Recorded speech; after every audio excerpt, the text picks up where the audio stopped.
xewal ngeen ko fa jëm ko ñu ngeen li yàlla yàlla ñu ko def ci dara mo xewal ya jëf borom digal ya jëf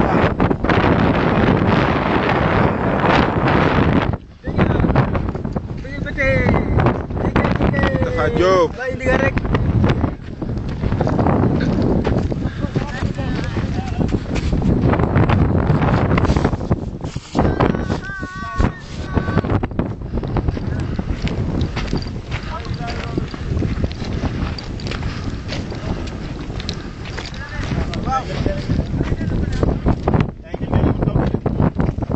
ngeen ko mag ne ndaw gaay ni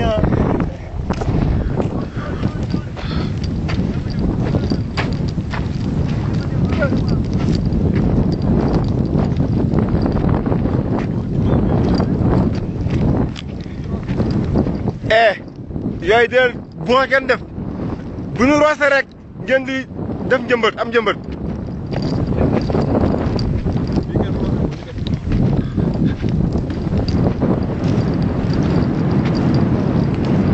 ma xool dañ koy traité roose ko traité ko su ciy def njëmbat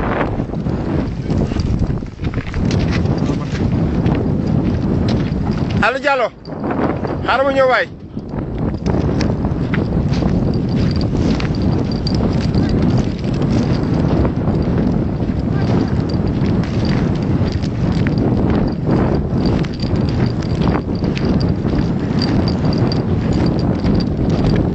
yéen ci kawam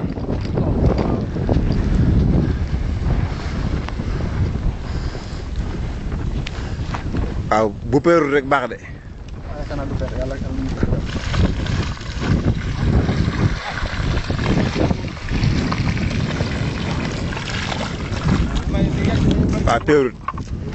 waaw péerut super day gis ndox mi dinaa bul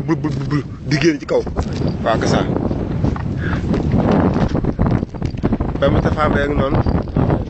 yaa ngi ci waar wi de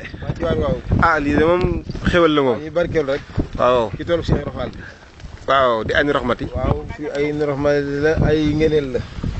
da nga xam si maam Cheikh Rafal suñ bi moo yéeme da ngay xool tool bii rek tool bi nga xam ne maa fi la ko bàyyi woon bi nga xam ne maam Cheikh Rafal bokkul ak kenn est-ce que barke maam Cheikh Rafal est-ce que waaye yàlla na ko yàlla fayal nag est-ce que waaw est-ce que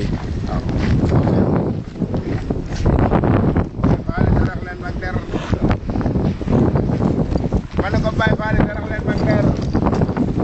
Baye Fall ci kaw darax leen mag der jël rek waxal plan bi ñu ko organiser plan bi darkat yi ñu koy wërale ak fu muy féete waaw ak li waral mu fay féete daal waaw kon moo tax yéen ngeen jël darkasay di ko def ci collecteur bi comme ça comme bu ko defee moom alignement yi nii lañ fay def léegi pour moom mooy fegg ci ñag bi taatu ñag bi est-ce que loolu dëgg la pour yàq bañ ci kii daal est-ce que barke si ne moo nekk nii moom la ñuy dégg ci ginnaaw rek fi nga xam ne fii la mango yi yem barke si lañ fay def su ko defee maanaam muy ñag bi daal est-ce que waaw jaajëf nañu yónnee ci der yi nag nañu yónnee Baye Fall ci der yi ñu laxasaay yi der yi ñu jox ci Baye Fall yi jëm ci kaw ñu liggéey ci barke Serigne Cheikh Fall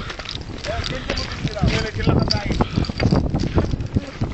waaw kon mu ngi noonu ñu ngi ci njëmbatu màng mi ñoo ngi koy wéy ba léegi daanaka boobu ba léegi daanaka ñeenti fan a ngi nii ñu ngi ci ñu ngi am nag wax dëgg yàlla avancement bu baax ñu ngi liggéey bu baax baax dem saa bu ñu xëyee dinañu jëmbat luy tolloog ñeenti téeméer ba juróom téeméeri taat mango lépp ndimbalu ak kàttanu ak yërmande Serigne Cheikh Fall Baye Góor Ndigal yàlla fi yàgg dëgër